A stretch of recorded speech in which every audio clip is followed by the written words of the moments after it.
Boire, jouer, dormir, mais que veut bébé? Dans cet atelier, on leur pose la question avec les mains. Tu veux de l'aide? Une découverte de 20 gestes du quotidien pour mieux dialoguer avec son enfant avant qu'il ne prononce ses premiers mots. Et surtout, pour deviner ses besoins. Vous le connaissez celui-là, je crois que je vous l'ai montré une fois, mais pas beaucoup finalement. Changer la couche. C'est aussi un outil qui permet de se mettre un peu plus à la place de son enfant, de mieux le comprendre, de ralentir parce qu'on va toujours un peu vite avec les bébés. Qui est dessiné dessus. Je ne sais plus trop comment le faire. Maman. On voulait peut-être un peu singulariser les actions, les choses pour mieux communiquer avec elle, qu'elle soit plus apaisée. On voit que comme elle a vachement grandi, elle s'autonomise vachement et du coup pouvoir lui donner des éléments pour pouvoir communiquer avec nous, je trouve que elle devient vraiment une petite personne à part entière.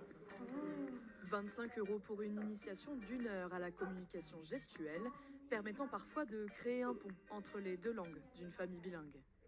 Donc qu'elle puisse nous dire les mots soit en anglais ou en français, elle peut peut-être signer et ça va nous aider tous les trois de comprendre ce qu'elles veulent. Merci. Toutes entendantes, les familles du jour font avec cet atelier un premier pas vers la langue des signes et les personnes sourdes. C'est vraiment un outil d'inclusion, c'est-à-dire que dans une crèche, par exemple, on va utiliser la communication gestuelle associée à la parole. Si cette crèche accueille un enfant sourd, ça va être plus facile pour lui parce que déjà, les professionnels, les autres enfants utilisent déjà quelques signes. Signer avec bébé pour les moins de 3 ans, c'est un dimanche par mois à Paris avec la compagnie Maya.